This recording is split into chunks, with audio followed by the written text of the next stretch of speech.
हाँ तो नमस्कार दोस्तों, कैसे हैं आप लोग। आई होप आप लोग बहुत अच्छे होंगे, स्वस्थ होंगे, मस्त होंगे, खा पी के मजे ले रहे होंगे। तो आइए आज की इस वीडियो में हम लोग देख लेते हैं कक्षा 10वीं के राजनीति शास्त्र, जिसे आप लोग इंग्लिश में सिविक्स बोलते हैं, कोई कोई बच्चा पॉलिटी भी बोलते हैं, है कि नहीं जी। तो आज हम लोग देखने वाले हैं उसी का चौथा अध्याय, मतलब सिविक्स का आज हम लोग क्या देखने वाले हैं, चौथा अध्याय। और चौथा अध्याय क्या दे रखा है, जाति धर्म और लैंगिक मसले। एकदम जबरदस्त तरीका से इस पूरे अध्याय को हम लोग इसी वीडियो में समझने वाले हैं। और हाँ, इससे पहले जो है 3 अध्याय कंप्लीट हो चुका है। अगर आप लोग नहीं देखे हैं तो जरूर जाके देख लीजिएगा, इसी वीडियो के नीचे डिस्क्रिप्शन बॉक्स में आप लोग को लिंक मिलेगा। ओके, जाके देख लीजिएगा ना। आइए, एकदम जबरदस्त तरीका से समझ में आएगा, पूरा का पूरा अध्याय मजे में समझ में आ जाएगा, पता नहीं चलेगा टाइम का कि सर कितना टाइम में पढ़ लिए हम लोग। पूरा अध्याय एकदम बारीक तरीका से समझाते हैं। आइए देखिए, जाति की अगर हम लोग बात करें, जाति की अगर हम लोग बात करें, जैसे कि यहाँ पे बढ़ई हो गया, कुर्मी हो गया, यादव हो गया, कानू हो गया, माली हो गया, ये सब क्या है, जाति है। हम लोग के जन्म से पहले हम लोग का निर्धारित हो जाता है कि हम कौन से जाति से हैं, कौन से बिरादरी से हैं। और देखो भाई, पहचानने का दूसरा तरीका ये समझ लो, देखो कि भैया दूध बांट रहे, समझ लो कि भैया वो यादव जी हैं, है कि नहीं। लकड़ी वाला काम कर रहे हैं, लकड़ी चीर रहे हैं, तो समझ लो कि वो बढ़ई वाले। काम से निर्धारित हो जाता है उनकी जाति को। अगर भैया नाई नजदीक जाइएगा हेयर कटिंग कटवाने के लिए, मतलब हेयर कटिंग कौन करता है, नाई करता है। सीधी बात आप लोग समझ जाते हैं कि वो ठाकुर जी होंगे। कहीं कहीं नाई बोला जाता है, कहीं कहीं ठाकुर बोला जाता है, सब जगह अपना अपना तरह से बोला जाता है। आपके इधर क्या बोला जाता है आप बताना। हजमा भी बोला जाता है ना जी। हाँ, तो वो जो है अपने अपने तरीके से सब जगह है, सबका नाम होता है, मतलब काम के आधार से उनकी जाति को बताया जाता है। धर्म तो आप लोग जानते ही हैं, हिंदू मुस्लिम सिख ईसाई ये सब क्या है, धर्म है। जो कि भारत जो है एक धर्मनिरपेक्ष देश है।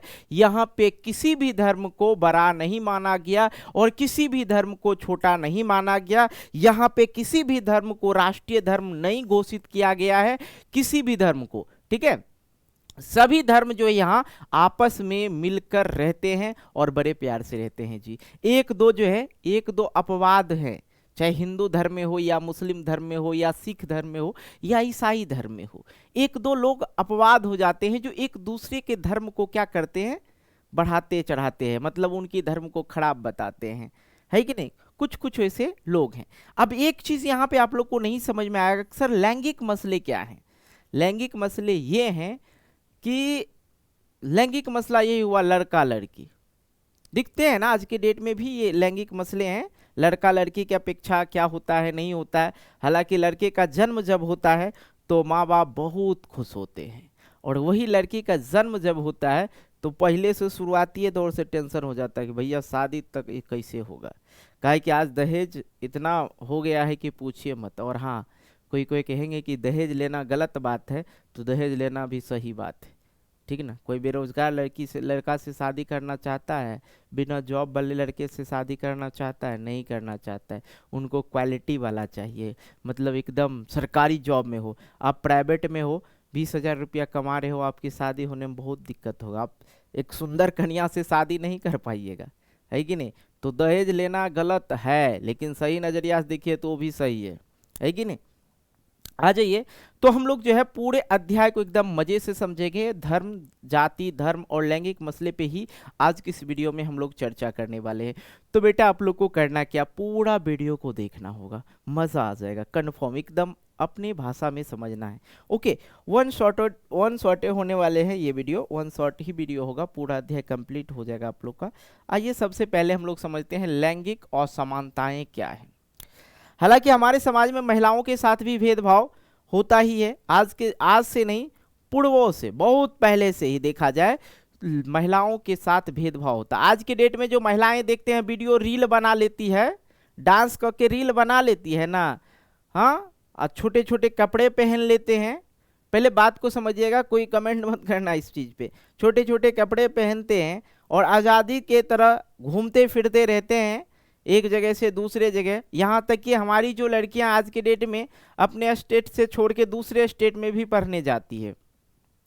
लेकिन भैया वो पहले का होता था, पहले यही होता था कि औरत जो होती थी घर के 4 दीवारी में ही रहती थी, ठीक ना। और उस समय का एक बात है, वाक्य है कि नारी जो है साड़ी में ही अच्छी लगती है। है कि नहीं। आज के डेट में शादीशुदा जो औरत है वो भी साड़ी पहनने से इनकार करती है, उनको भी चाहिए दूसरा सेट चाहिए, है कि नहीं। ये पहले की मैं बात बता रहा हूँ। हालांकि कपड़े से किसी का नेचर नहीं तय किया जा सकता है, ठीक है, कपड़े से किसी का नेचर तय नहीं किया जा सकता, ये खराब है या सही है या गलत है, ठीक है, डजेंट मैटर यहाँ पे। तो महिलाओं के साथ आज से नहीं, पूर्वों से ही, बहुत पहले से ही भेदभाव हुआ करता था। और उस समय की अगर मैं बात करूं तो शिक्षा के मामले में जाते हैं तो उस समय शिक्षा भी महिला को पूर्णतः नहीं दिया जाता था। जितना आपके गांव में जो स्कूल हुआ करता था, प्राथमिक हो, प्राथमिक ही ज़्यादातर गांव में विद्यालय हुआ करता था, तो अधिकतर महिलाएं प्राथमिक विद्यालय ही जाती थी। और उस समय की अगर मैं बात करूं तो 12 से 13 साल की उम्र में लड़का हो या लड़की दोनों का शादी कर दिया जाता था। पहले क्या होता था, बाल विवाह होता था। बाल विवाह एक तरह से सोचिए तो सही भी था और एक तरह से बहुत ज्यादा गलत था। बाल विवाह हुआ करता था लेकिन कंडीशन था उसमें। कंडीशन क्या था सर, 6 महीना में गौना होता था। अब गौना का है सर, गौना होता था, लड़का 13 साल की उम्र में शादी कर लिया लेकिन लड़की को अपने घर पे नहीं लेके जाएगा, ठीक है। और उस समय ऐसा नहीं होता था कि शादी हो गया तो ससुराल दौड़ दौड़ के जाएंगे, नहीं, गलती से भी नहीं जाना था। 6 साल बाद ही गौना करा के लाना पड़ता था, 6 साल 7 साल भी लग जाता था। ये चीजें हुआ करती थी। तो हम आज के डेट से ही नहीं, अभी भी देखिएगा ना तो लड़का को जो है बड़ा माई बाबू जो है ज्यादा मानते हैं। लड़की तो जानते हैं कि पढ़ाया धन है, आज हमारे घर है कल दूसरे के घर चल जाएगी। हाँ, हायर एजुकेशन उनको प्रोवाइड नहीं किया जाता, उनको अधिक पढ़ाया नहीं जाता महिलाओं को, है कि नहीं। अभी भी चल रही है, ये समाज की गंदगी कहा जाए। हालांकि अगर लड़की को भी अच्छी शिक्षा दिया जाए, अच्छे तरह से लालन पालन किया जाए तो वो भी किसी लड़के से कम नहीं होते हैं, है कि नहीं जी। तो आइए हम लोग समझते हैं, हमारे समाज में महिलाओं के साथ भेदभाव होता है, वह एक प्रकार से लैंगिक असमानताएं का ही उदाहरण है। भारतीय समाज पितृसत्तात्मक समाज है। यह समाज में पुरुषों को महिलाओं के मुकाबले अधिक महत्व दिया जाता है। यह भेदभाव परिवार से ही शुरू हो जाता है और समाज में पूर्ण रूप से देखने को मिलता है। बोलो जी हाँ कि नहीं, हाँ कि नहीं जी। जी बिल्कुल, एक एक चीज समझ में आ जाए। तो लैंगिक असमानताएं आप लोग समझे कि नहीं समझे, बिल्कुल समझ गए होंगे जी। समाज में निजी और सार्वजनिक विभाजन, तो भैया मैंने वही चीज आप लोग को बताया कि लड़के और लड़कियों के बीच भेदभाव परिवार से ही प्रारंभ हो जाता है और इनके पालन पोषण के दौरान यह बात मन में बैठा दी जाती है कि औरत को घर का ही काम करना है, गृहस्थी ही चलाना है और बच्चों का लालन पालन या पोषण करना और परिवारों में औरतों का सारा काम देखती है, जैसे कि खाना बनाना, कपड़ा धोना, सफाई करना, बच्चों का देखभाल करना।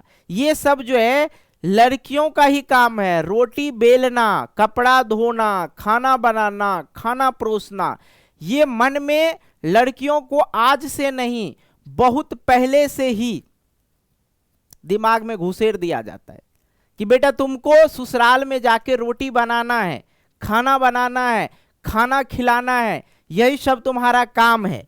पोषण के दौरान ही अगर लड़कियां आज के डेट में देख लीजिएगा, लड़कियां अगर 10 से 11 साल की लड़कियां हो जाती है तो उनकी माँ उसको खाना बनाने के लिए सिखाने शुरू कर देती है कि बेटा जाओ बर्तन मंज के आओ, ठीक है, खाना बना लो। क्यों? क्योंकि उनको पता है कि आगे इनको हमको ससुराल में भेजना है और ससुराल से कहेगा क्या सिखाए हैं अपनी बिटिया को, खाना बनाने भी नहीं आता है। इसलिए माँ उनको शुरुआती दौर से ही ट्रेनिंग देने लगती है और लड़के को एकदम पूरा खिलाएगा पिलाएगा, एकदम स्कूल दौड़ाएगा। यहां तक कि आज के डेट में मैंने बहुत ऐसे केसेस देखे हैं जहां पे बेटे को तो सरकारी स्कूल गवर्नमेंट स्कूल में नहीं, प्राइवेट स्कूल में दिया जाता है और बेटियों को सरकारी स्कूल में दिया जाता है। इस तरह की भेदभाव हमारे समाज में अभी से नहीं बहुत दिनों से चलते आ रही है कि नहीं जी। आगे हम लोग देखते हैं, देखो लड़कियां जो है घर में खाना बनाएगी और लड़के जो है कहाँ ऑफिस में काम करेंगे। हालांकि एक चीज गौर करना, अगर गौर करने लायक हो तो गौर करना,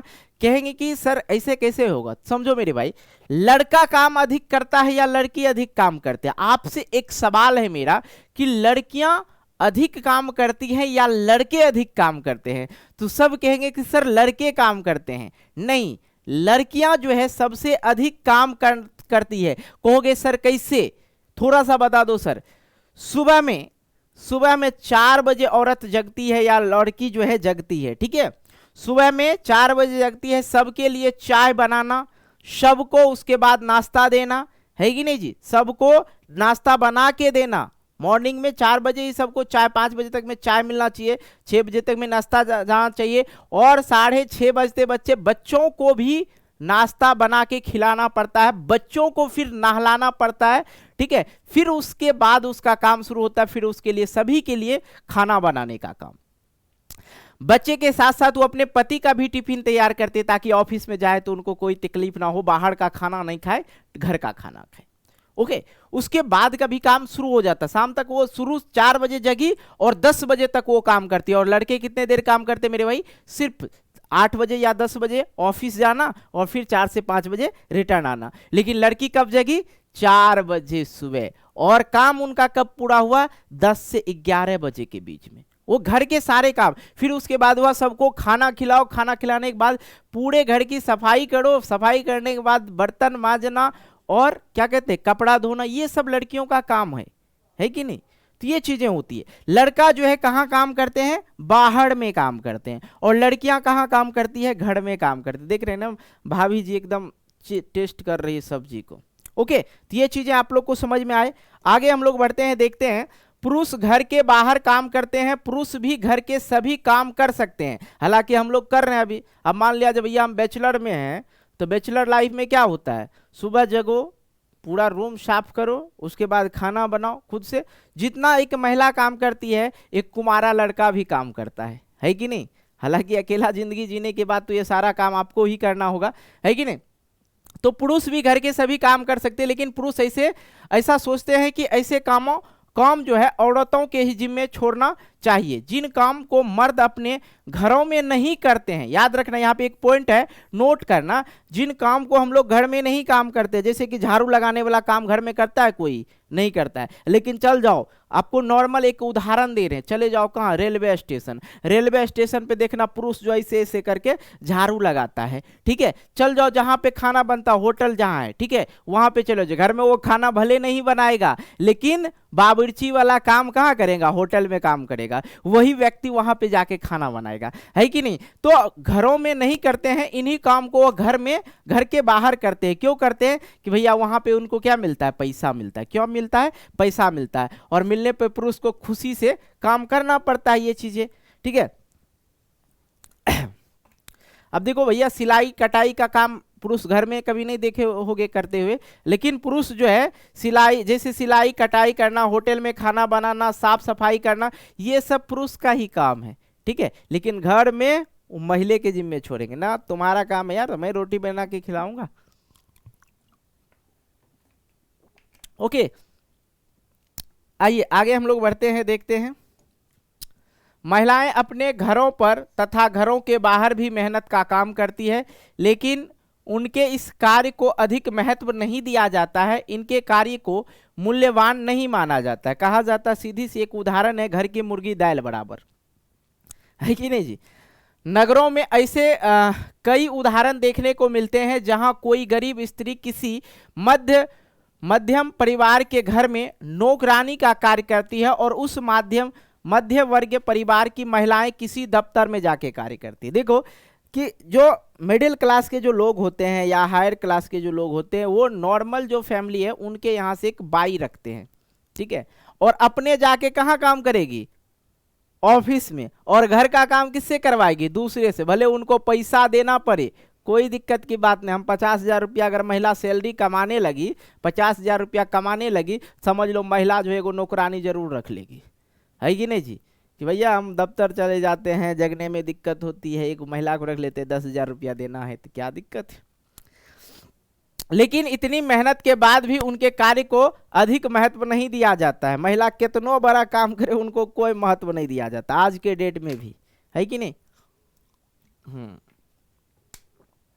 चलिए आगे हम लोग बढ़ते हैं, देखते हैं। इस प्रकार से कार्य का भेदभाव पूर्ण विभाजन किया गया है, जिसका असर यह हुआ है कि स्त्री घर के चार दीवारी तक ही सिमट कर रह गई। पुरुष बाहर के सार्वजनिक जीवन के कार्यों पर कब्जा हो गया है। महिलाओं की एक बड़ी जनसंख्या होने के बाद भी सार्वजनिक जीवन में उनको काम, मतलब सभी जगह उनको काम करने का अलाउ नहीं है। जैसे कि राजनीतिक क्षेत्र में भी वो काम नहीं करती, समाज में भी नहीं, महिलाओं को उचित स्थान नहीं प्राप्त हो पाया है इन सभी जगह, सार्वजनिक क्षेत्र में और राजनीतिक क्षेत्र में और समाज में भी।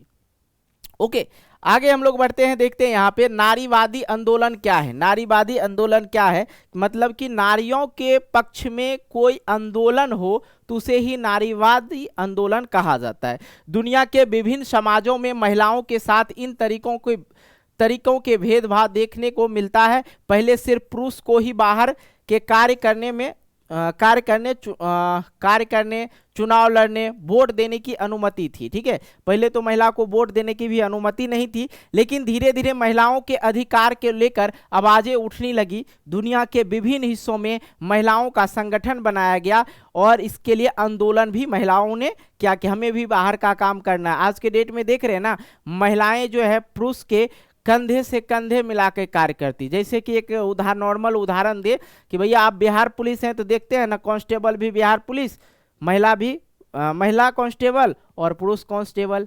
दरोगा ले लीजिए भैया, दरोगा में भी वही बात है, महिला भी है पुरुष भी है आज के डेट में। तो यह जो जमाना था, जो समय था, वो धीरे धीरे बदल रही है। क्यों? क्योंकि महिलाएं कुछ ज़्यादा पढ़ ली। ठीक है, पढ़ने के बाद क्या होता है, लोगों का दिमाग विकसित होता है, वो अपनी अधिकार को समझ पाते हैं। तो कुछ कुछ महिलाएं इस चीज पे आवाज उठाने लगी और आवाज उठा के वो अपना अधिकार को भी प्राप्त की। जिस क्षेत्र में कोई भी फील्ड बता दो जहां पे लड़कियां काम नहीं करती है, कोई भी फील्ड, टीचर में भी लड़कियां हैं, पुलिस में भी लड़कियां हैं, फोर्स में भी लड़कियां हैं। आज के डेट में थोड़ा मोड़ा राजनीतिक में भी लड़कियां आ गई है, लेकिन कम, अभी भी कम है, जितनी होनी चाहिए उतनी नहीं है कि नहीं जी। अधिकारों की मांग को लेकर कई आंदोलन हुए। इनके दबाव में विभिन्न देशों ने महिलाओं को भी वोट देने का अधिकार दिया। महिलाओं को चुनाव में कुछ सीटों पर आरक्षण प्रदान किया गया। उनके लिए रोजगार तथा शिक्षा के क्षेत्र में कार्य हुआ और इन महिला आंदोलन ने परिवार में भी बराबरी का मांग उठाई। ऐसे आंदोलन को ही नारीवादी आंदोलन कहा जाता है। आई होप ये क्लियर हो गया कि नारीवादी आंदोलन किसको कहते हैं। ओके, आगे हम लोग बढ़ते हैं, देखते हैं धीरे धीरे समाज में परिवर्तन आया, महिलाओं को महत्व दिया जाने लगा। आज महिलाएं विभिन्न क्षेत्र में बढ़ चढ़कर हिस्से ले रही हैं। महिलाएं वैज्ञानिक, डॉक्टर, टीचर, इंजीनियर, खेल तथा अन्य कई क्षेत्रों में कामयाबी पा चुकी है। दुनिया के कुछ देशों में महिलाओं की स्थिति अच्छी है, जैसे नॉर्वे हो गया, स्वीडन हो गया, फिनलैंड हो गया आदि। इन जगह पे अभी जो है महिलाओं की स्थिति जो है बहुत अच्छी हो गई है। इसलिए बात समझ में आ रहा है ना, महिला के चक्कर में नहीं रहना है। महिला तो अपना काम करवे करेगी, तुमको डिस्टर्ब कर देगी। ओके, आ जाओ। अब देखो यहाँ पे जो है ये दरोगा बनी है महिला, खेल में है महिला, यहाँ पे डॉक्टर है महिला। ये क्या है भाई, अभिनेत्री है, हम इनको नहीं पहचान रहे। अब जो पहचान रहे होंगे वो जाने, हमको नहीं पता, भूल गए। ओके, ये क्या है, वो कटरीना है कि करीना है, जो है आप माफी चाहेंगे, हम नहीं पहचान। देखो अभी जो देखो मैंने बताया था, पुलिस में भी है महिलाएं, खेल में भी महिलाएं, डॉक्टर में भी महिलाएं, इंजीनियरिंग में भी महिलाएं हैं कुछ कुछ। ठीक है, अभिनेत्री तो आज के डेट में देख रहे हैं आगे लगा रही है कि नहीं। अभिनेत्री में ज़्यादातर महिला ही है, अभिनेत्री तो महिला ही होगी, है कि नहीं। ओके, फिल्म में जितना भी है ज़्यादातर महिला ही है। अब एक को बात बता दिए, ऐसा कोनो फिल्म है जिसमें महिला नहीं है, और जब महिला नहीं रहेगा तो पुरुष जाएगा ही नहीं देखने फिल्म को, है कि नहीं। इसलिए लड़कियों अभी भी वक्त है, पढ़ो, नहीं तो पता है ना घर जाइएगा ससुराल तो वहाँ बेलना ही पड़ेगा। इसलिए अपने अधिकार को पहचानिए और आप पढ़िए और आप आत्मनिर्भर बनिए, समझे। और नहीं तो जाइएगा ससुराल तो ससुराल में सबके लिए रोटी बेलना ही पड़ेगा और बेल के खिलाना ही पड़ेगा। नहीं खिलाइएगा तो 2-4 थप्पड़ भी खाइएगा। इसलिए अभी वक्त है ना, इस वक्त में पढ़ लिख लीजिए। ओके, आ जाओ। क्या हुआ? अब पढ़ कामयाबी पा लेगी, मान लिया जाए कुछ बन जाएगा तो कैसे बेलना बेलना पड़ेगी ना ना, तब उनको एक अधिकार न हो जाता है। ना ना ना ना, ये कैसन बात? पति से झगड़ा करने के लिए भी उनको चाहिए ना पैसा। बिना पैसा के झगड़ा करेगी महिला? नहीं करेगी। क्या लड़का आज के डेट में देखते हैं ना, महिला तो कुछ कमाले कर रहे, जैसे नौकरी हुआ, इधर टीचर वाला नौकरी हुआ, कत्ते लड़का को छोड़ दिया है। तो आप लोग ऐसा काम नहीं कीजिएगा। जिनके साथ एक बार विवाह हो जाए उनके साथ जिंदगी जीने की कोशिश कीजिए। लड़ाई झगड़ा नॉर्मल सी बात है। ओके, आ जाओ भाई, हम भटक जाते हैं कभी कभी ट्रैक से। आ जाओ, कोई नहीं। भारत में महिलाओं की स्थिति कैसी है अगर देखा जाए तो महिलाओं की साक्षरता दर, ठीक है, महिलाओं की साक्षरता दर की बात करें तो 54%। बात समझ में आ रहा है? 54% महिला पढ़ी लिखी अभी भी भारत में। हाँ, इसलिए महिला जितनी भी है पढ़िए लिखिए, नहीं तो उससे पहले जो मैंने बात बताया कि बेलना बेलना ही पड़ेगा, रोटी बनाना ही पड़ेगा, 2-4 थप्पड़ सुबह शाम उठौना खाना ही पड़ेगा। इसलिए पढ़ लीजिए और कुछ कर लीजिए तो आपको इज्जत मिलना शुरू हो जाएगा। ठीक है, इज्जत मिलना शुरू हो जाएगा। यही वक्त है आपको कुछ करने का, तो कर जाइए ना, क्यों इधर उधर भटक रहे हैं? सब चीज मिलेगा आपको जिंदगी में। ठीक है, अब पुरुष की साक्षरता दर 76% है। ऊंची तनख्वाह वाले पद पर महिलाओं की मौजूदगी जो है कम है। ऊंची जो तनख्वाह मिल रहा है ना, पैसा जहां पे मिल रहा है वहां पे महिलाओं की संख्या तो है, बट क्या है, कम है। महिलाओं को पुरुषों के मुकाबले विभिन्न क्षेत्रों में कार्य करने पे कम मजदूरी मिलती है। अब देखो भैया, कुदाल चलाने के लिए जाते हैं तो वहां पे पुरुष को 500, और महिला धान रोपने जाती है, दिन भर धान रोपेगी तो 250। हम कुछ अगर मैं बात करूं, जब हम 10th में पढ़ा करते थे उस समय 40-50 रुपया रहता था। 40-50 रुपया में महिलाएं जो है पूरी दिन काम करती थी, और पुरुष का उस समय का जो वेतन था उस समय 250 रुपया था। समझ में आ गया आप लोग को कि महिलाओं को पुरुष के मुकाबले विभिन्न क्षेत्र में कार्य करने पे कम मजदूरी मिलती है। भारत में औसतन एक पुरुष के मुकाबले एक महिला ज्यादा घंटा काम करती है। मैंने ये पहले भी चर्चा किया, लेकिन फिर भी उनके कार्य को इतना मूल्यवान नहीं माना जाता है। ओके, आते हम लोग आगे देखते हैं। भारत में लड़कों को लड़कियों के अपेक्षा अधिक महत्व दिया जाता है। इसी कारण जो है भ्रूण हत्या भी कर दिया जाता है। भ्रूण हत्या समझते हैं? महिला के भ्रूण हत्या समझ में आ रहा है कि जो बच्चे पेट में ही पल रहा है, यूट्रस में ही है, जो बच्चे यूट्रस में ही है, जिसने दुनिया देखी भी नहीं है, 3 महीने या 2 महीने 3 महीने बच्चे का जो है पेट के अंदर ही मार देना क्या कहलाता है? भ्रूण हत्या कहलाता है। अगर लड़की है, ठीक है, लिंग जांच करना हालांकि सरकार के लिए कानूनी अपराध माना जाता है, लेकिन आज के डेट में देखिएगा कि बहुत जगह जो है पैसे के लोभी जो बैठे हुए वो देख के बताते लड़की है। लड़की होने के बाद क्या करता है, माँ बाप आ जाते हैं डिप्रेशन में, और डिप्रेशन में आने के बाद क्या कहता है, महिला को खिला दिया जाता है गर्भपात की गोलियां खिला दिया जाता है, और महिला के पेट में ही बच्चे का हत्या हो जाता है। लड़कियों का, लड़का हुआ तरह बजाओ डीजे, ये चलता है। लिंग अनुपात में देखिए लड़कियों की संख्या गिर गई। हाँ तो भैया सुन लीजिए, अगर हर कोई बेटे को ही जन्म देना चाहेगा और बेटियों को जन्म नहीं देना चाहेगा, हर किसी की मानसिकता आज के डेट में बनती जा रही है। ठीक है, अगर ऐसा हुआ तो लड़कों की संख्या अधिक होगा, और फिर अपने घर में आप कभी जो है बहू लाने का मत सोचिएगा। ठीक है, अगर आप बेटी को जन्म देना नहीं चाह रहे हैं तो आप अपने घर में बहू को लाने की कभी सोचिएगा भी नहीं, क्योंकि आपने तो बेटी को जन्म नहीं दिया, तो फिर बहू क्यों चाह रहे हैं? फिर कराना लड़के में शादी, तब ठीक रहेगा। अगर लड़की की संख्या कम जाएगी तो फिर क्या होगा, शादी किससे कीजिएगा? लड़के से ना, है कि नहीं जी? इसलिए बेटी का भी जन्म होना भारत के अंदर गौरवपूर्ण माना जाए, और बेटियों का भी जन्म होना ही चाहिए। ठीक है, एक बेटा एक बेटी, कोई दिक्कत की बात नहीं है, 2 बेटियां हो जाए 1 बेटे हो जाए तो कोई भी दिक्कत की बात नहीं। हो सके तो अगर बेटे नहीं हो बेटियां ही है तो उनको भी बेटे की तरह पालिए, बेटे की तरह पालिए, जीवन जो है समर्पण हो जाएगा। लेकिन हमारे समाज में भी गंदगियां कम नहीं है ना, कहेगा सर उनको उनको बेटा नहीं है, उनके घर में शादी करने के लिए लोग तैयार नहीं होते। लेकिन आज के डेट में उतनी मानसिकता नहीं है, गांव में समाज में ये चीजें चल रही है, शहर में ये चीजें नहीं चल रही है। ओके, इसलिए अभी भी वक्त है, सुधर जाइए, बेहतर होगा।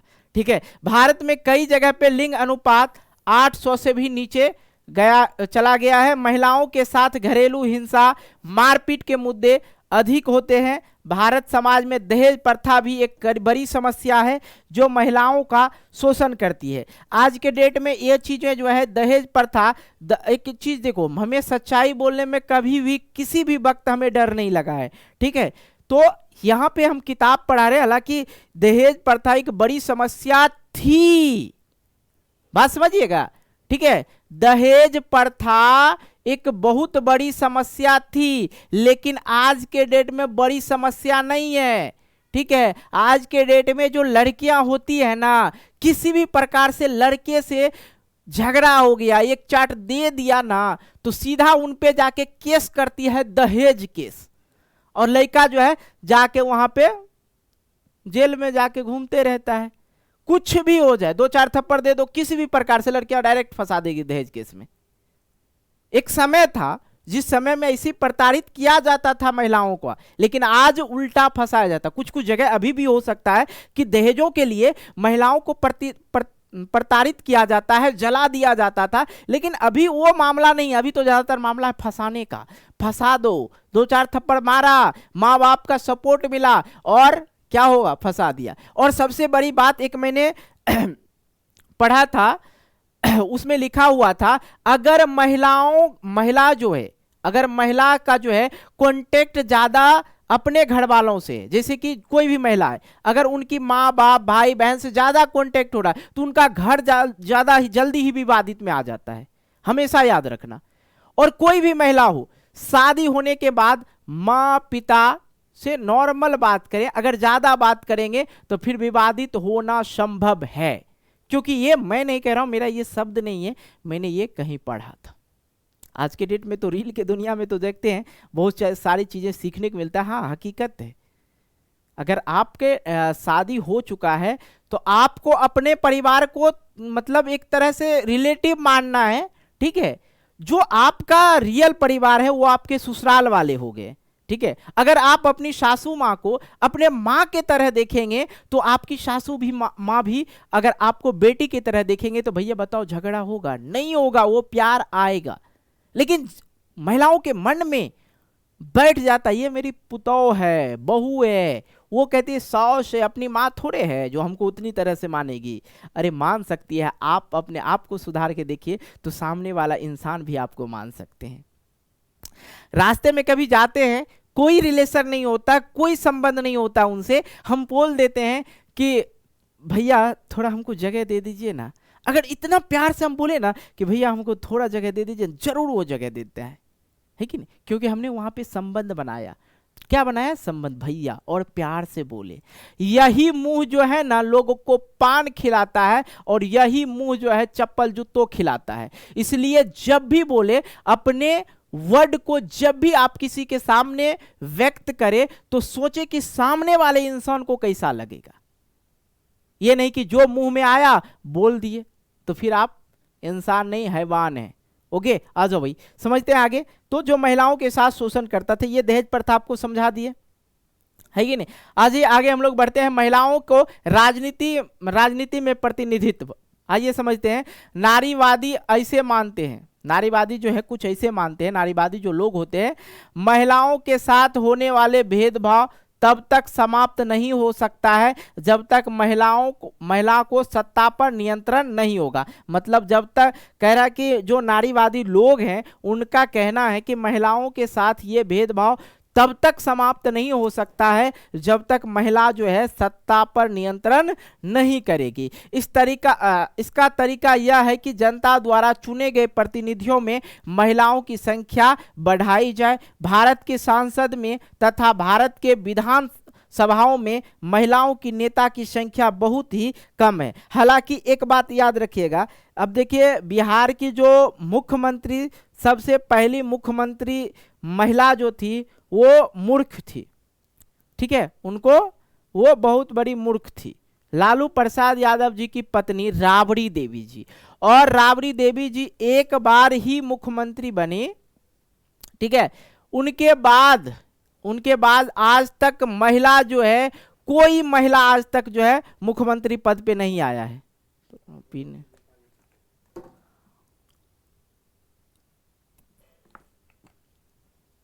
सत्ता में महिला जो है मुख्यमंत्री नहीं बनी है, कहीं पे भी उल्टा के देख लीजिए, बहुत कम, बड़ा बड़ा पोस्ट पे है ही नहीं। आजकल के देखिए संसद में जो है एकदम गवैया बजबैया को रख रहा है, नचनिया को रख रहा है, जैसे कंगना रनावत है ना, हाँ तो रनावत, अच्छा जो भी रहे, कंगना रनावत रनो तो जे रहे, उनको दे दिया, सांसद बना दिया। उनको सांसद का स्व नहीं पता है सही से, लगाया था ना एयरपोर्ट पे 2 थप्पड़ मुंह पे, आ गया होशो ठिकाना। सांसद का मतलब पता नहीं। अरे वैसे वैसे नेता ही हमारे देश में जो दे देता है किसी को टिकट उठा के, ले लो, अरे ले लो, कुछ जो जिनको कुछ बोलने का तमीज नहीं उन लोग को देते हैं। चलो भैया आगे हम लोग बढ़ते हैं, देखते हैं। तो जो नारीवादी लोग हैं वो चाहते हैं कि भैया महिलाओं के साथ जो भेदभाव है वो तभी समाप्त हो सकता है जब महिलाएं जो है सत्ता में आएगी। इसका यह तरीका जो है कि चुने गई जो प्रतिनिधि होनी चाहिए उसमें महिलाओं की संख्या होनी चाहिए। ये राय सही बात है कि महिलाओं की संख्या होनी चाहिए, बट ऐसे महिलाओं की संख्या नहीं होनी चाहिए जिनको इस सब चीज़ से कोई मामला ही नहीं है, जिनको पैसा कमाने का मामला है, वो चीज़ें नहीं। जो महिलाओं के ऊपर ध्यान दे वो महिलाओं की ज़रूरत जरूर है, ठीक है। भारत की संसद तथा भारत की विधानसभाओं में महिलाओं की संख्या जो है बहुत ही कम है, लेकिन होनी चाहिए, मैं ये कह रहा हूँ, बट वैसी महिलाओं की संख्या नहीं होनी चाहिए जैसे उर्फी यादव को अगला बेर टिकट दे दे। हाँ बताओ, उर्फी यादव को अगला बेर सांसद बना दिया जाए तो क्या सिखाएगी महिला को? हाँ कि टोकरी पहन लो। आ जाओ भाई आगे हम लोग बढ़ते हैं जी। लोकसभा में महिला सांसद जो है 10% से भी कम है। राज्यों की विधानसभाओं में महिलाओं की विधायकों की जो संख्या है 5% से भी कम है। भारत इस मामले में दुनिया के बहुत सारे विकासशील देशों में से क्या है, पीछे है। अगर कोई भारतीय महिला प्रधानमंत्री या मुख्यमंत्री की कुर्सी तक पहुंच भी जाए तो उनके मंत्रिमंडल में पुरुष का ही वर्चस्व रहता है, अधिक बनता है। महिलाओं की भागीदारी बढ़ाने के लिए भारत में पंचायती राज के अंतर्गत आरक्षण की व्यवस्था की गई है। जैसे कि बिहार की मैं बात करूं, बिहार में 50% आरक्षण दिया है नीतीश कुमार जी, ठीक है। स्थानीय सरकार, पंचायत और नगर पालिका में महिलाओं के लिए 1/3 सीट आरक्षित की गई, लेकिन महिला लोग, एक बात और याद रखिएगा, महिला लोग अगर मुखिया बन भी गई तो मुखिया वो घरे में रह जाती है, तो उनके जो पति होते हैं ना, मुखिया जी, ठीक है, मुखिया जी, पति के जो नाम मुखिया जी बनते हैं वही सारा काम करेगा, टिंडोला वही करेगा, यहाँ तक कि कहीं कुछ सामरो उमरो है साथ वही जाते हैं।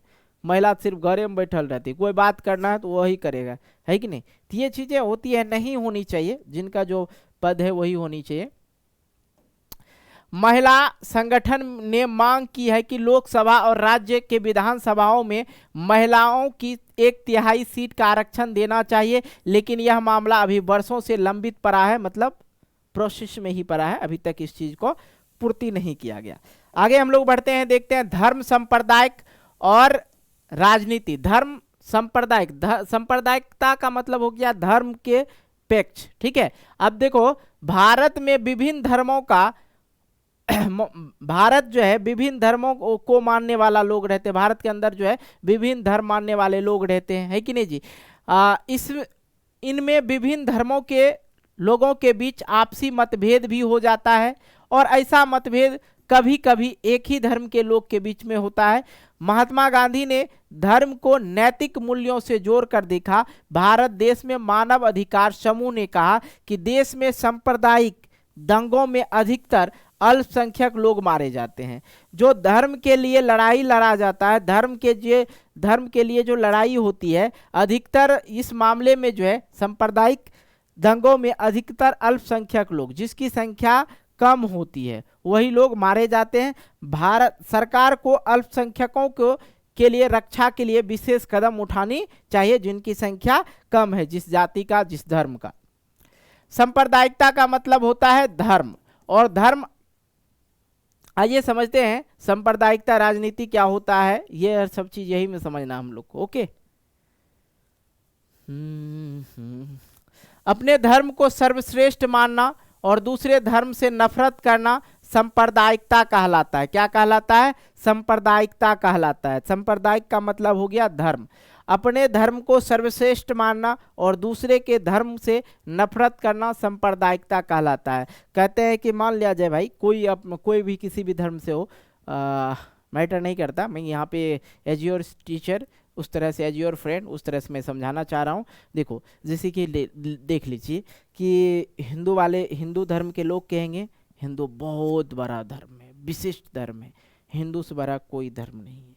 ठीक है। मुस्लिम लोग कहेंगे अल्लाह से बड़ा कोई धर्म नहीं है, मुस्लिम धर्म से बड़ा कोई धर्म नहीं है, इस सिख धर्म से कोई धर्म बड़ा नहीं है। ये यहाँ तक चलेगा।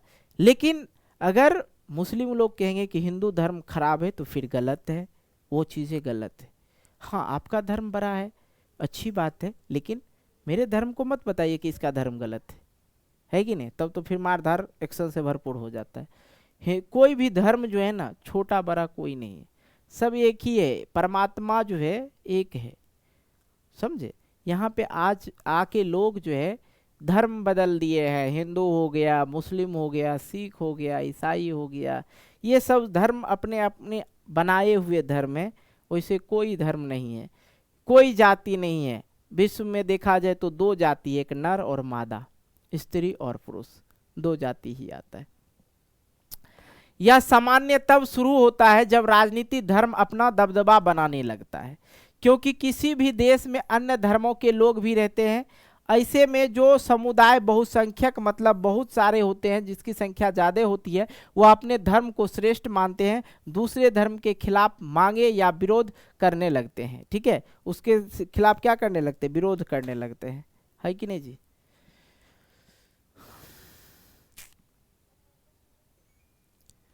बाप रे, बहुत गर्मी लग रहा है यार, एसी ऑन करना पड़ा।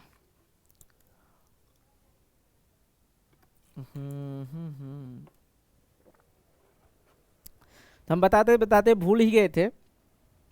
आगे देख लेते हैं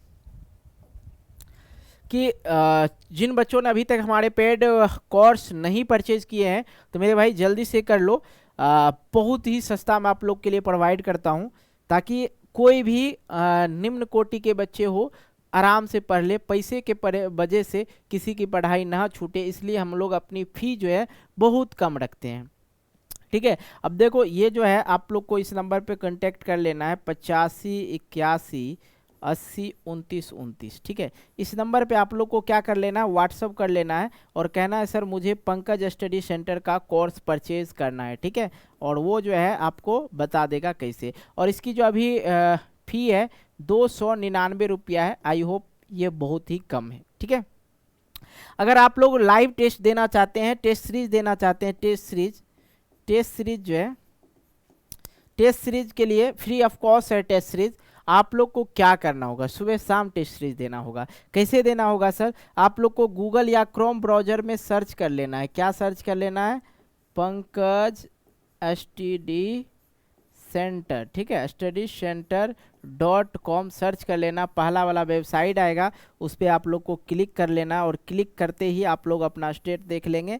ठीक है। और वहाँ पे क्लास देख लेंगे, क्लिक करेंगे, सब्जेक्ट आएगा, सब्जेक्ट पे क्लिक करेंगे, जिस सब्जेक्ट का टेस्ट सीरीज देना है दे सकते हैं, कोई दिक्कत नहीं।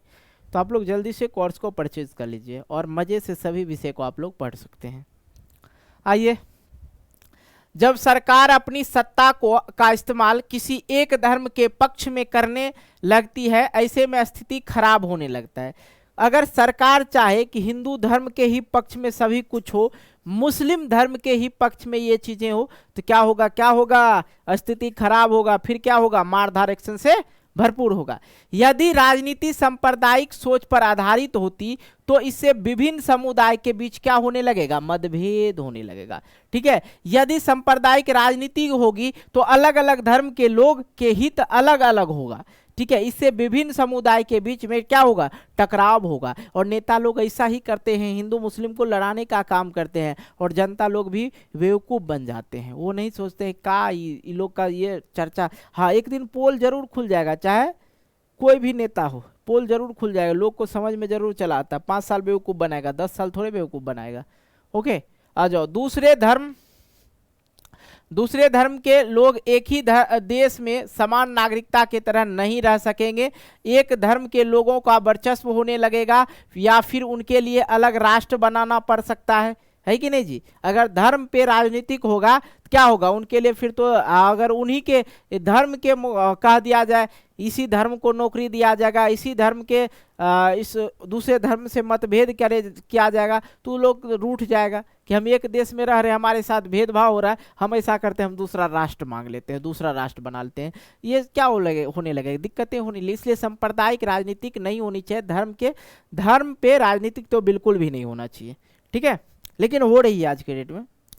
आ जाओ आगे हम लोग देखते हैं। सांप्रदायिक सोच सदैव अपने धार्मिक समुदाय की राजनीतिक प्रभुता दिलाने की कोशिश करती है। इसके लिए राजनीतिक रूप से तथा धर्म गुरुओं के द्वारा भावनात्मक अपील भी महत्वपूर्ण होती है। चुनावी राजनीति एक धर्म के मतदाताओं को भावना और उनके हितों की बात उठाने जैसे तरीके अपनाते हैं।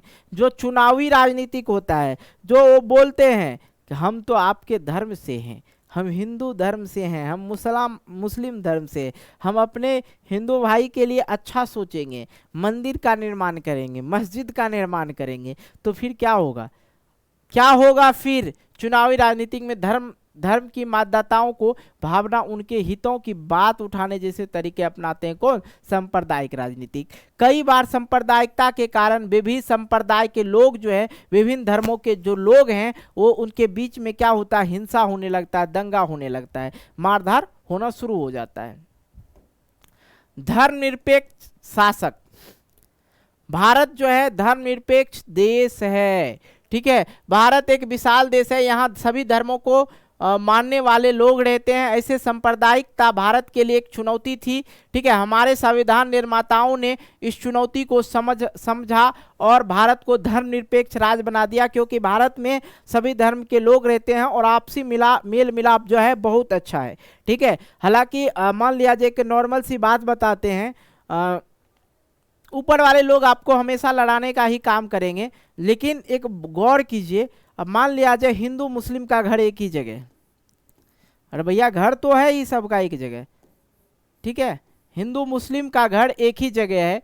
ठीक है, अब मान लिया जाए हिंदू के घर में अगर आग लग गई, हिंदू के घर में अगर आग लग गई और ये जो मुसलमान लोग जो है, मुस्लिम जिसको बोलते हैं, मुसलमान लोग जो है इसी घर के बगल में, अगर हिंदू के घर में आग लगेगा तो मुस्लिम क्या बैठ के झाल बजाएगा? नहीं बजाते हैं, अभी नहीं बजाते हैं। वो आएंगे इनके घर में पानी डालने के लिए आएंगे तो इनको बचाएंगे। हिंदू भी वही काम करते हैं, मुस्लिम भी वही काम करते हैं, आपसी मेल मिलाप है। लेकिन ऊपर से लोग क्या करते हैं? आग लगाने का काम करते हैं। तो मेरे भाई ऊपर की मत सोचो, आपसी मेल मिलाप रखो तो बेहतर होगा।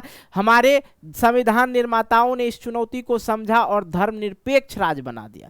अगर यहाँ पे हिंदू राष्ट्र बना दिया जाए, हिंदुओं का देश बना दिया जाए, तो फिर तो यहाँ पे मुस्लिम सिख ईसाई का जो धर्म है उनको भगा दो, उनको भगाना ही पड़ेगा। फिर उनके लिए एक राष्ट्र का निर्माण करना पड़ेगा, क्योंकि उनके साथ तो आप मतभेद करेंगे तो दिक्कत होगा। और वैसे बहुत सारे देश है, जैसे पाकिस्तान इस्लामी देश हो गया, इस्लामी धर्म को मानते हैं, तो वहाँ पे जो हिंदू धर्म के लोग हैं और कोई भी धर्म के लोग हैं उनके साथ भेदभाव होता है। अगर हिंदू राष्ट्र बन जाता है भारत, तो यहाँ पे मुस्लिम और सिख ईसाई धर्म के साथ भेदभाव होना सुनिश्चित है। ठीक है, हालांकि ऐसी हो ना, क्योंकि इन पे भी बातें चलती आ रही है।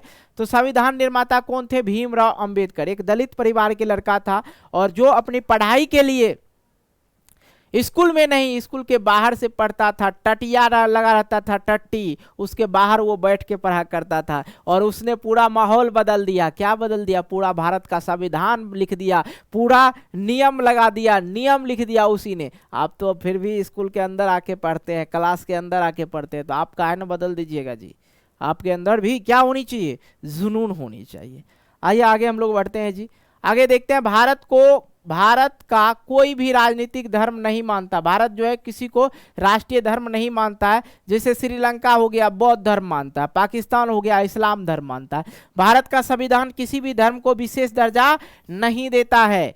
हमारे संविधान के अनुसार कोई भी नागरिक किसी भी धर्म को अपना सकते हैं, ठीक है। जैसे कि अभी सोनाक्षी सिन्हा जो है मुस्लिम से शादी कर लिए तो मुस्लिम धर्म को वो अपना लिए, ठीक है। नागरिक अपने धर्म का प्रचार कर सकता है, कोई भी धर्म के नागरिक है वो अपने धर्म का प्रचार कर सकता है, लेकिन दूसरे के धर्म को गलत नहीं बता सकता है कि नहीं। लेकिन जो पादरी लोग आते थे ना पहले भारत में, तो वो लोग कहता था देखो हमारे धर्म में बहुत अमीरी है, तुम्हारे धर्म में गरीबी है। लोग सोच लेता था तो ये सही बात है, ये लोग बहुत अमीर आदमी यार, हम धर्म में बदल लेते। अरे भैया मेहनत से पैसा आता है ना, कि धर्म बदलने से पैसा आता है। ओके, धर्म के आधार पर किसी भी प्रकार का कोई भेदभाव नहीं होगा। शासन धार्मिक मामले में दखल नहीं देगा, जो शासन है वो धार्मिक मामले में दखल नहीं दे सकता है जी। ओके, अब हम लोग पढ़ेंगे जाति और राजनीति। अब हम लोग क्या पढ़ने वाले हैं? जाति और राजनीति, एकदम बेहतर तरीके से समझते हैं। जातिगत असमानताएं क्या है? भारतीय समाज में जातिगत विभाजन देखने को मिलता है जी। मिलता है कि नहीं मिलता है? भारत के समाज में ही जातिगत विभाजन आपको देखने को मिलेगा। अब यहाँ तक कि कुछ कुछ टोला बन गया है, यादव टोला, कुर्मी टोला, माली टोला और बहुत सारे टोला है बन जाते हैं। ये अगर ये टोला जो है इसी तरह से बनता रहा तो क्या हो जाएगा? अलगावाद होगा। अलगावाद होगा तो क्या होगा? विभाजन हो जाएगा। तो भारत समाज में जातिगत विभाजन देखने को मिलता है। जाति व्यवस्था भारत में बहुत ही प्राचीन समय से है। जाति एक अस्थायी संस्था है।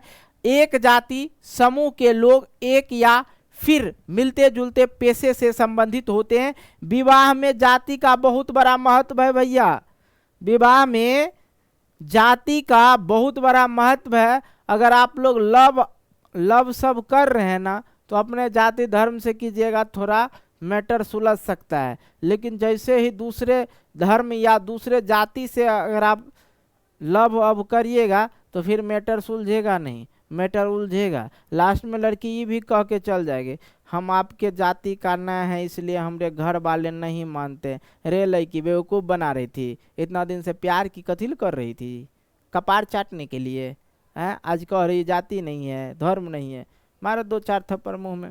तो ये सब चीज़ें होती है। हालांकि हमारे पूर्वज भी मानते हैं कि भाई अपने जाति से ही शादी करो, बट ये सब सही नहीं है। आप किसी भी जाति से शादी कर सकते हैं, ये हमारा संविधान सभी को दिया है, अधिकार दिया है कि हम किसी भी जाति से शादी कर सकते हैं, किसी भी धर्म की लोग लड़की से शादी कर सकते हैं। लोग अपनी ही जाति से विवाह करते हैं। ओके, आ जाओ आगे हम लोग देखते हैं वर्ण व्यवस्था। वर्ण व्यवस्था किसको कहते हैं? कि जातियों का समूह को, ठीक है, जातियों के समूह को वर्ण कहते हैं, वर्ण कहते हैं। जैसे आगे हम आपको समझाते हैं। भारतीय समाज में वर्ण व्यवस्था का बहुत बड़ा महत्व है। समाज मुख्यतः 4 वर्णों में बटा हुआ है। तो देखो 4 वर्ण कौन कौन से है, ठीक है, 4 वर्ण जो है कौन कौन से है, देखो ध्यान से आप लोग यहाँ पे देखो वर्ण कौन कौन से है। जातियों के समूह को क्या कहते हैं? वर्ण कहते हैं। आइए यहाँ पे देखो, सबसे पहले क्या होता है? ब्राह्मण, ठीक है, सबसे ऊंची कोटि का जाति किसको बोला जाता है? ब्राह्मण को। दूसरा हो गया आपका क्षत्रिय, और तीसरा हो गया जी वैश्य, क्या हो गया? वैश्य। और चौथा हो गया जी शूद्र। शूद्र जो है आपका चौथा कोटि का जाति हो गया। इन सभी जाति का कार्य अलग अलग होते हैं। जैसे ब्राह्मण का हो गया काम पूजा पाठ करवाना, मंत्र पढ़ना, और क्षत्रिय का रक्षा करने का काम है, वैश्य का जो है बिजनेस करने का काम है, बाकी जो बच गया वो शूद्र का कार्य होता है। आगे हम लोग देख लेते हैं जी। समाज में जातिगत भेदभाव का कुछ जातियों को उच्च माना जाता है। समाज में जातिगत भेदभाव को जो है, कुछ जाति को उच्च माना जाता है, हम बड़ा जाति से हैं, हम छोटा जाति से हैं, बड़ा जाति ये नहीं करता है, छोटा जाति ये करता है, ऐसा कुछ बात नहीं है, सबकी अपनी अपनी मानसिकता होती है। ठीक है, चलो कुछ जातियों को निम्न जाति माना जाता था पहले, अब न, अब तो सब एकदम एक्सपर्ट हो गया, चाहे कोनो जाति हो, आज के डेट में सब लोग शिक्षित हो रहे हैं। अपने आप को कभी बड़ा जाति छोटा जाति कीजिएगा तो फिर बहुत बड़ी दिक्कत है। ठीक है, सब जाति अपने जगह पे बहुत अच्छे हैं, ठीक है, नहीं तो बहुत खराब है। निम्न जातियों के लोग को छुआछूत का शिकार होना पड़ता था। पहले जो बड़ा जाति हुआ करता था ना, जो छोटा जाति था उनको छुआछूत, मतलब पहले सट गया देह में, नहाना पड़ता था, गंगा जी जाके नहाना पड़ता था, 2-4 कोड़ा भी उनको मारा जाता था, उनके दर्शन को अशुभ माना जाता था, छुआछूत का शिकार होना पड़ता था। नीचे जाति के लोग को घर अलग हुआ करता था। ठीक है, उन्हें समाज में कई कार्यों करने की अनुमति नहीं दिया जाता था, यहाँ तक कि मंदिर में पूजो करने के लिए छोटका जाति को नहीं दिया जाता है। आज के डेट में छोटके जाति बड़ा बड़ा मंदिर बना रहा है कि नहीं जी, अब बड़का आदमी आके पूजा करता है उनमें। आइए जी आगे हम लोग देखते हैं, ज्योतिबा फूले, महात्मा गांधी, डॉक्टर भीमराव अंबेडकर और पेरियार रामास्वामी नायकर जैसे नेताओं और समाज सुधारकों ने जातिगत भेदभाव को मुक्त समाज बनाने की बात की, और इन महापुरुषों के प्रयासों से भारत में जाति व्यवस्था में क्या आया, बदलाव आया, अर्थात विकास, साक्षरता, शहरीकरण, रोजगार चुनने की आज़ादी, इन सब व्यवस्थाओं में जाति व्यवस्था का पूर्ण स्वरूप बदला। ठीक है, पुराना स्वरूप जो है क्या हो गया, बदल गया। अब बात करते हैं हम लोग शहरों में। अब कोई इस बात पर ध्यान नहीं देता है कि बस या ट्रेन में उसके साथ कौन बैठा है, कोई भी बैठ जाता है, हिंदू रहे, मुस्लिम रहे, कोई भी धर्म के लोग रहे, आराम से हम लोग सेटिस्फाई होते हैं, बैठ जाते हैं, कोई दिक्कत नहीं, बातचीत करते हैं। लेकिन पहले ऐसा नहीं था। पड़ोस में भी ऐसे मतभेद कम हो गए, भोजनालय में भी लोग साथ बैठकर एक ही मेज पर खाना खाते हैं बिना जातिगत भेदभाव के। संविधान ने भी जातिगत भेदभाव को क्या किया, समाप्त किया। अनुच्छेद 17 के तहत अस्पृश्यता की समाप्ति की गई। परंतु ग्रामीण क्षेत्रों में अगर देखा जाए तो जाति प्रथा आज भी विद्यमान है। ग्रामीण क्षेत्र में, कई क्षेत्र में आज भी लोग अपनी जाति या कबीलों में ही शादी करते हैं। ये तो बात अभी तक कि शहरों क्षेत्र में भी हो रहा भैया, क्या अपने जाति के साथ शादी करो, नहीं तो हमारी बहुत बड़ी बेइज्जती होगी कि तुम दूसरे जात की लड़की से शादी कर लिया। अब बेटा यहाँ पे लव कर बैठा है किसी और कास्ट से, तो प्रॉब्लम ही प्रॉब्लम, जिंदगी में समस्या ही समस्या रहती है, खत्म ही नहीं होती भाई। छुआछूत प्रथा अभी भी पूरी तरह से समाप्त नहीं हुई है। आज भी कई क्षेत्रों में दलित समुदाय के जो लोग होते हैं उन्हें दबे कुचले वर्ग में ही रखा गया। आज़ादी के 70 साल के बाद भी कुछ जातियां पूरी तरह से शिक्षित नहीं हो पाई। इसलिए शिक्षा वो शेरनी का दूध है, जो पिएगा वही दहाड़ेगा, है कि नहीं जी। आ जाओ राजनीति में जाति क्या होगा भाई, अपने अपने जाति को ज़्यादा वोट देना। अब मान लिया जाए गांव में ज़्यादातर ये चीज़ें केसेस होता है कि जो जाति का, मान लिया जाए मुखिया जी हो गए यादव में, यादव की संख्या अगर अधिक है गांव में तो यादव जी के जीतेंगे। कुर्मी में देख के अधिक संख्या कहेगा अरे कुछ हुआ अपने जात के वोट दो, दूसरा के वोट नहीं दो, है कि नहीं जी। भारतीय समाज के जाति में विभाजित है। एक जाति के लोग का हित एक जैसे होते हैं, उसके दूसरी हित जाति के दूसरे जाति से मेल नहीं खाता है। लोग जातियां में एक भावनात्मक रूप से भी बंधे हुए हैं। जाति राजनीति में एक दबाव समूह का कार्य करता है। ओके, जब भी कोई राजनीतिक पार्टी चुनाव के लिए उम्मीदवार की लिस्ट बनाती है, उस समय चुनाव क्षेत्र के मतदाताओं को जाति के अनुसार टिकट देती है। जब राजनीतिक दल सरकार बनाती है तो उस समय इस बात का ध्यान रखते हैं कि विभिन्न जाति और कबीलों के लोग को उचित जगह दी जाए। ओके, कोई दिक्कत जी समझने में नहीं ना। आ जाओ आगे हम लोग देखते हैं जी। नेता चुनाव जीतने के लिए जातिगत भावनाओं को उठाते हैं और कुछ राजनीतिक दल कुछ विशेष जातियों के लिए मददगार के रूप में कार्य करते हैं। जिसकी संख्या अधिक है, जिस जाति को, उसके लिए बहुत बढ़िया काम करेगा। काहे कि आगे हमको वोटबा तो ज़्यादा वहीं से मिलेगा। जिस क्षेत्र में एक ही जाति के लोग की संख्या ज़्यादा है, उस क्षेत्र में उच्च जाति की प्रतिनिधि के चुनाव जीतना थोड़ा आसान हो जाता है उस जाति के लिए। लेकिन इस बात का भी ध्यान रखना जरूरी है कि किसी भी संसदीय चुनाव क्षेत्र में किसी एक जाति के लोग का बहुमत नहीं है। ओके, संसदीय में, लेकिन गांव में हो जाता है। इसलिए हर पार्टी और उम्मीदवार का चुनाव जीतने के लिए एक जाति, एक समुदाय से ज्यादा लोगों का भरोसा जीतना जरूरी होता है। कोई भी व्यक्ति, एक जातीय समुदाय, सभी लोगों को वोट हासिल नहीं कर सकता है। ओके,